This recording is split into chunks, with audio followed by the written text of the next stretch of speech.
hampir setiap minggu saya datang, dan pas masa yang sudah asimilasi, nah itu karena memang saya cukup dikenal di LP. Nah jadi mereka waktu itu minta kepada saya, Pak Handoko aja yang menerima Pak Antasari untuk asimilasinya. Dan memang ya karena beliau adalah teman saya, dan saya berpikir kalau tidak saya siapa lagi mau menolong beliau. Pak Antasari, pada saat Pak Antasari bekerja di kantor notaris ini, menjalani asimilasi, hari pertama pada waktu itu saya ingat Pak Antasari mengungkapkan kepada sejumlah wartawan, saya bacakan Pak, hari ini semua media menulis tentang saya, semua memuat. Saya khawatir mereka yang tidak menyukai akan ketakutan lalu berpikir untuk kembali menghabisi saya. Apalagi banyak yang memiliki kepentingan menjelang 2019. Sebegitu khawatirnya Bapak menjalani asimilasi. Pasti, karena begini ya. Apa kaitannya dengan pemilu 2019, Pak? Begini. Dulu karena tidak khawatir saya jadi begini. Kalau dulu saya khawatir, saya pasti waspada. Saya harus bisa memilih teman, memilih sahabat.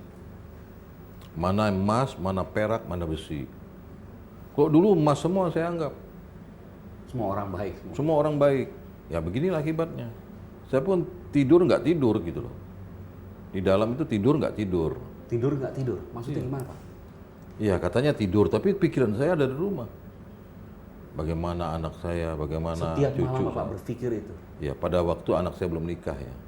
Kalau sekarang anak saya sudah ada yang jaga kan, ada suaminya. Saya agak lebih tenang. Anak Bapak dua-duanya perempuan. Perempuan. Dan mereka pun berubah. Artinya mereka melakukan revolusi mental ya. Mereka berubah. Berubah dalam artian anak saya dua-duanya yang pertama dokter. Yang tadinya dia ingin ngambil spesialis. Tapi lihat keadaan saya begini pada waktu itu, langsung dia bagaimana caranya dapatkan uang untuk kehidupan mereka. Dia langsung bekerja. Nah, yang kecil, dia S1-nya agribisnis di Brawijaya, S2-nya ekonomi Trisakti. Tadinya mau pasar modal, Bapak PAM, mau kerja, cita-citanya. Tapi lihat saya begini, langsung dia banting setir cari uang. Waktu Bapak di dalam penjara, di lapas, ya nanti Bapak juga harus balik ke sana Pak ya? Ya, nanti sore. Apa waktu yang paling berat bagi Bapak waktu dalam penjara? Saya kalau keluar asimilasi, happy. Sekarang nih happy? Ya, Karena keluar ya. ada kegiatan? Ya, karena suasana beda kan. Nah, melihat dunia lagi kan. Ketika masuk nanti sore saya sedih lagi. Harus masuk lagi gitu. Pak, waktu Bapak pertama kali asimilasi, Bapak mengatakan bahwa Iya. Bapak takut dihabisi, apalagi yang memiliki kepentingan menjelang 2019. Saya membaca di sini kasus Bapak betul-betul terkait dengan elit politik negeri ini. Karena kalau saya baca kekhawatiran Bapak memiliki kepentingan menjelang 2019. Itu kan antisipasi saya untuk saya waspada. Kalau saya tidak waspada, ya kayak gini lagi nanti saya. Jadi siapapun Bapak waspadai sekarang. Oh iya, wartawan pun, Aiman pun saya waspadai. Ini ada apa nih ingin wawancara saya ini? Menjelang saya mau bebas ada wawancara, ada apa? Jangan-jangan menghambat kebebasan. Ada pikiran itu. Kenapa Bapak begitu khawatir? Loh saya udah ngalami. Tapi Bapak tidak berlebihan dalam merasakan kekhawatiran itu. Oh enggak, karena yang saya terima juga sangat berlebihan. Sangat berlebihan. Loh saya di penjara 7 tahun udah. Ini masuk tahun ke-8. Jadi sampai nanti November insya Allah saya selesai, itu 8 tahun. Dan saya bukan koruptor. Ya, penjara 8 tahun yang seharusnya Bapak tidak jalankan. Harus tidak saya jalankan. Kalau betul-betul secara teliti, secara profesional dilihat, dibedah satu-satu, saya tidak harus jalan. Itu versi Bapak. Iya, versi saya. Apa yang Bapak punya? Ya, saya Bapak kesannya terkait nanti ya kalau saya bicara seperti ini, kesannya seolah saya bela diri ya. Tapi kita bicara fakta aja. Saya kan didakwa, kita uji ya, kita bedah kasus. Saya didakwa 340.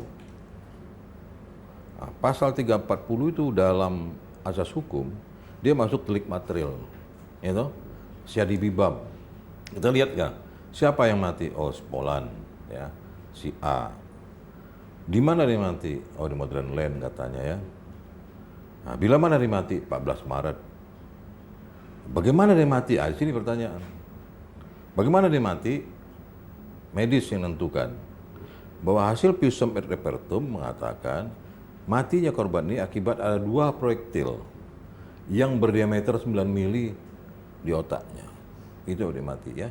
Nah sekarang seharusnya penyidik dari situ melihatnya untuk mencari siapa pelakunya. Nah diameter 9 mili senjata apa? Senjata katalah senjata X misalnya. Senjata X ini siapa? Kelompok mana yang sering menguasai? Dari situ penyidik dilakukan, baru menemukan siapa tersangkanya. Dan tidak dilakukan. Tidak dilakukan. Berbeda hasilnya dengan apa yang selama ini disampaikan di dalam persidangan. Belum mati orang ini, udah Antasari pelakunya. Kok bisa begitu? Ini kan pertanyaan besar bagi saya. Itu kenyataan. Kedua, SMS. Kejanggalan pertama soal proyektil, kejanggalan kedua SMS. SMS. SMS ancaman. Saya bacakan Pak ya, ini yang maksudnya SMS ancaman Pak. Ya. Maaf Mas, masalah ini cukup kita berdua saja yang tahu. Kalau sampai terblow up, tahu sendiri konsekuensinya. Itu yang dijadikan fakta persidangan, SMS dari Bapak ke korban Nasruddin Zulkarnain. Iya, itu yang dakwakan. Ya. Nah, di sini saya coba analisa ya. Pada waktu saya diperiksa oleh penyidik, saya tidak pernah dilihatkan itu SMS. Seharusnya kalau penyidik sudah punya bukti itu, waktu saya diperiksa, penyidik sudah nunjukin.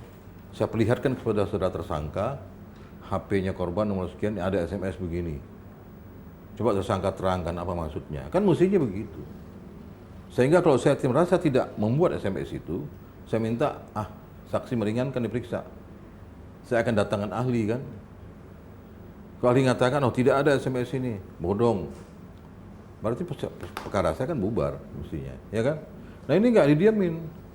Setelah sidang, baru saya didakwa. Saya kaget. Loh kok ada dakwaan SMS? Jadi proyektilnya berbeda, SMS-nya tidak ada. SMS-nya tidak ada. Yang tadi dibangun motif bahwa saya lah menghendaki matinya korban dengan ngirim SMS ini isinya bla-bla tadi, ternyata SMS itu nggak ada. Hasil dari data record CDR nggak ada SMS itu. Itu keterangan ahli Agung Harsoyo dari ITB, doktor, di bawah sumpah depan sidang yang mengatakan itu. Tapi hakim tidak pertimbangkan semua. Pada waktu itu sebelum kejadian, Bapak didatangi oleh kerabat Bapak yang berasal dari lingkungan intelijen yang memberitahukan bahwa ada sesuatu yang bakal menimpa Bapak, betul?